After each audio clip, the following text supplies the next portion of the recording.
Hello and welcome to Star Citizen Sunday with me, Ryan, aka Mac. This is a weekly show which covers everything from the world of Star Citizen over the past week. Links to everything discussed can be found in the description below, so let's get on with it. This week, 2.6.1 hits the PTU for everyone. Around the Verse shows us the Drake Buccaneer from concept to grey box, plus we hear more about the mission system in 3.0. So in this week's newsletter, 2.6.1 is on the PTU bringing multi-region servers and the mega map. And this is available to everyone right now, so you can download it if you want to play on the public test universe. Chris Roberts is currently in the UK offices making advancements on elements essential to Squadron 42 and 3.0. January's monthly report is also available, but do not worry, I'll cover this in a separate video. And the sneak peek is the UEE Marine Heavy Armour, which is looking very cool. So in Around the Verse this week, they said that Star Citizen patch 2.6.1 is now on the PTU and shouldn't take too long to come to the live branch. I have done a separate video overviewing this patch. The link is in the description below. They're also developing look and tech for the holograms on the big ships, so things like the hologlobes for the bridge and the holo panels for the briefing room of the Idris. They need this for Squadron 42 to communicate the mission briefings to us, the players. They're also working on dead body tech again for Squadron 42, so corpses and wrecks, for example. We got to see a little insight here of what it looks like. After this, we had the Austin studio tour. They have completed the game design document for the shopping kiosk. They're now discussing timelines for the implementation. It looks pretty nice, but they'll use this not only for the shopping for items of things like ships, weapons, components, but for performing landing pad services for loading and unloading of cargo, refueling and repairing, for example. Eventually, they will be bringing the website shopping to the Persistent Universe, so we no longer have to log on to the web. We can do it in-game. The Persistent Universe animation team is trucking along nicely with polishing and implementing the usable animations. These are going to be used in both the Persistent Universe and Squadron 42. Currently, they're working on leaning on tables for the mess hall in the Idris, plus versions of females working in work zones and leaning on walls. After this, they say they are going to start working on a new startup sequence for different cockpit types. So they're going to be adding an interactive system for starting up your ships, which is very, very cool. This was pretty much on my wish list. But flicking switches on and off to power up systems, cannot wait for that to be implemented. The ship artists are making good progress on updating the Anvil Super Hornet and the Cutlass Black. They're bringing the Super Hornet up to the current standard, and this should be in for 2.6.1. I did miss this off my patch overview, but it was not in the patch notes. So whether or not it's not ready yet, I don't know. Maybe it'll come for the live branch or maybe in a later patch once it is complete. They're also bringing in new game servers for Europe, North America and Australia. They said they will add more if needed. Anyway, after this, they did a larger segment of the ship pipeline, which is the concept to grey box, and their focus was on the Drake Buccaneer. Now, I have done my own ship pipeline video of the complete process, so if you want to know exactly how the process of the ship pipeline works, click the link below to take you to my video. I won't go into it on this video, but I will show you the footage of the Drake Buccaneer in the background so you don't miss anything. So on this week's Star Citizen Happy Hour, the community guest was Bad News Baron, and the CIG developer was Dave Haddock, who is the lead lore writer. He is the lead writer for Star Citizen. He creates a lot of the back history and the stories that we read on the website. The first question was, what is the process of developing lore of a star system? And he said once the star map became a reality, they had to sit down together and figure out the rest of the systems. They start sort of brainstorming the systems and what's specific about each system to make it feel unique and fun. They do get some great ideas from like the news of the world, like Orion has this gas giant which they took from a National Geographic article. So they use real stuff when possible, but they also want to make it exciting. So next question is, will there be alien races yet to be discovered?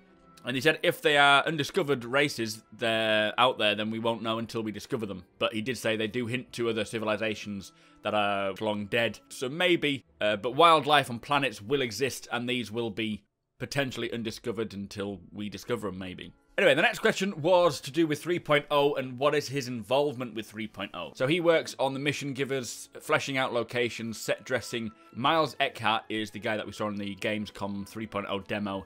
He kind of gives this off-the-record sort of missions. He runs a private security force, but also gives out both legal and illegal missions. They wanted him to feel like a bit of a slippery character, so if you're not shady yourself, if you just stick to legal operations, then you may not see that side of him and you won't get offered these jobs. They have talked about all this kind of thing regarding missions. They need to have mercenary jobs, cargo jobs, and then decide if they need separate people to give lawful or unlawful jobs, or if they can just give both. But if you get hired to protect someone, then, you know, there may be a pirate requesting the cargo, and it may be better pay. You need to decide whether or not you want to take that or not. But they need to figure out how all this will work. They figure it out lore-wise first, and then they start developing the tech and, you know, processes needed. So next question is to do with Tessa Bannister. She is not an AI. She's definitely human. Got a bit of a boring job, but really enjoys it apparently. Originally, it's considered a small role as just a sort of simple mission giver. But with everyone spending so much time with her in the current basic PU, they may add a little more for her in the persistent universe. But obviously she'll need to be mocapped and have a physical body, so they would need to get an actress in to do the mocap, etc., just to sort of make it a real in-game character. So we'll have to wait and see how far they go with that. Next question is to do with flora and fauna and how involved is Dave in the creation of it. He said that so far they do have a lot of concepts and they're trying to make them work, but with having so many different worlds, everything is useful, but may not apply to each planet or system. They did have consultants in looking over the star map a while ago, checking that all the data is as true to life as possible, and they're hoping to do the same for the flora and fauna to provide that information on how to incorporate in the particular worlds and systems. Anyway, next question is any ideas for your lore posts that we see on the websites to be portrayed in the game? And he says hopefully there will be in-game television content that we can watch. Some characters we already know of. It's just it's more to do with the tech hurdles of getting it implemented. They will likely have stories react to what players are doing. So let's say, for example, there was an outlaw fight in Nexus. You may see that on the news and know that you were a part of it, which is very, very cool. So question after that, live events on a large timescale, very much like they do with World of Warcraft, having a live event for everyone to take part in. They did say that they would like to explore it and look into it, and they have heard whisperings of this being discussed, but they cannot say any more. So moving on, will we have to learn about other species' customs to avoid offending them? And Dave says he doesn't know, but your knowledge of their cultures and language will grant slight perks. So saying the right thing to a member of the Jan species will likely get you maybe a better price when trading with them. And obviously vice versa. If you say the wrong thing, they may not do business with you or up the price. So next question is to do with human stereotypes from the eyes of an alien. Are there such? And apparently the Jan think humans are very emotional and impulsive. Because they live longer, they also think we're quite reckless. The Banu just love us, but they also love everyone else as well. And the Taveran depends on who you talk to. Some of them are still resenting the humans from the treatment from the UEE days when we went to war with them. But the Senator Suj Kossi likes humans and so works alongside them. Anyway, next question is, will there be more than one human language, or did they all unify within, the 900 years? And they're trying to figure this out. Realistically, there would probably be multiple languages still in the verse. Probably more so considering there's different planets. But as a game, it would be very difficult to do that. The plan is to have one common tongue, and it just makes sense. But I'm sure there will be people in the game who are of different nationalities and speak different languages, which you will still not be able to converse with. Will hidden jokes or subtle hints be more common in the verse, like the Big Ben is Stonehenge? And they say yes, it's a lot of fun, but they want to make sure that they're not making fun of their own universe too much to make sure that it's realistic. So it's about balance. Next question is, will there be primitive tech planets? And he says yes, these will fall under the Fair Chance Act. It's a law that it allows the undeveloped planets and civilizations to evolve without human interference. So, for example, the Ossians in Osso, and also part of the Constellation commercial, it acknowledges this at the end with the sort of legalities. I'll try and show you a clip of that. Anyway, second to last question, what is the favourite system to be implemented, or that we know of? And he's curious to see Orion. He likes the post-apocalyptic look, but he's also interested in Cathcart to see Spider. It'll be interesting to see how each of those develop. So final question, do you prefer writing for good guys or bad guys? And he said he prefers writing for the bad because he loves the shades of grey. Hopefully not 50 of them. Anyway, that was Happy Hour.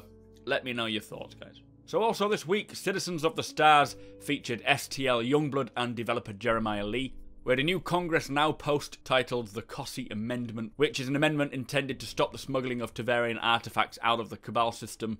Lawmakers this week focused on the Orion system, and finally, for all subscribers, this month's flair is the Tears of Fire painting depicting the iconic scene of the Tavarians' final push to try and retake Elysium. I just want to give a quick shout out to Britism Con, which is a UK fan organised Star Citizen event which will be happening in Manchester at the Radisson Blu Hotel on the April the 22nd. If you are interested in heading down and meeting everyone, including myself, other backers and developers like Brian Chambers, follow the link below to their website. It's britizoncon.uk to learn more. So that brings us to the end of the show. Thank you for watching, and thank you to our subscribers, plus a massive thank you to our patrons as you make this possible. If you like what we do and want to help us make it better, follow the link in the description to our Patreon page to learn more.